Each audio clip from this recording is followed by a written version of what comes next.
Hello, welcome back.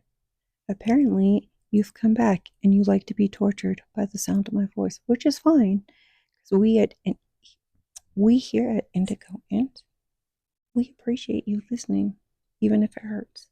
Anyways, the week ending May 25th, I put out some threat intelligence life cycle information, and I needed y'all to know why the life cycle matters and which part of the life cycle do I think is the most critical point of the life cycle. So, for those who don't know, the threat intelligence life cycle is basically like the circle of life for threat intelligence, right? So you got direction, collection, processing, analysis, dissemination, and feedback.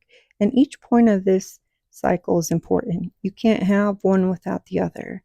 Threat intelligence analysts don't just Google and then write.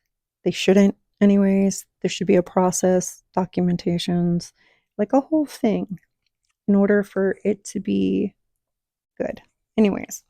So for me, I think the most important part of this life cycle, here, I'll keep the life cycle up here for you guys.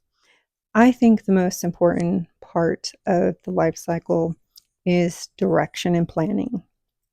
And for me, the reason I believe that this is the most important part of the life cycle is because it's really kind of irresponsible to hire a team or hire an analyst or even ask somebody to conduct intelligence missions and work when you don't have anything documented. You don't have what they should be working on documented. You don't have where they should be getting the intelligence documented.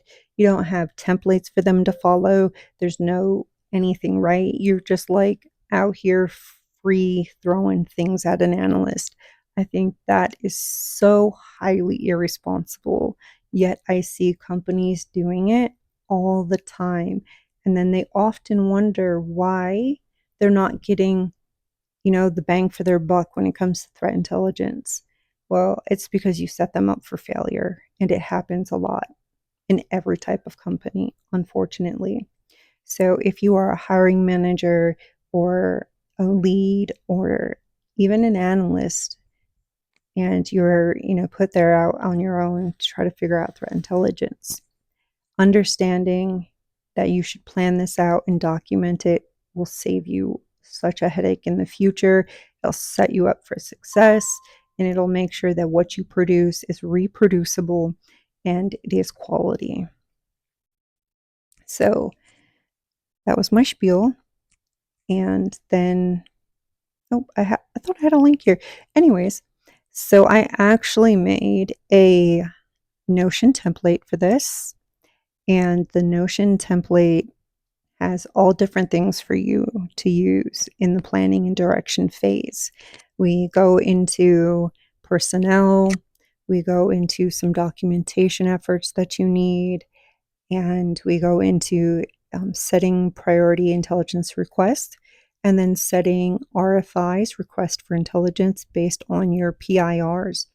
In the templates I made, I also made one for stakeholders so you can know who needs intelligence, what type of intelligence they need, and what type of format do they need the intelligence on.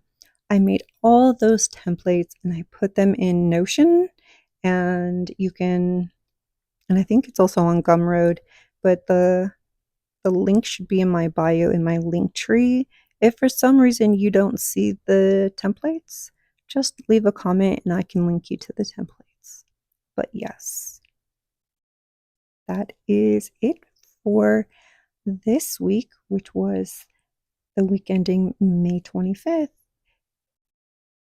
Thanks for listening.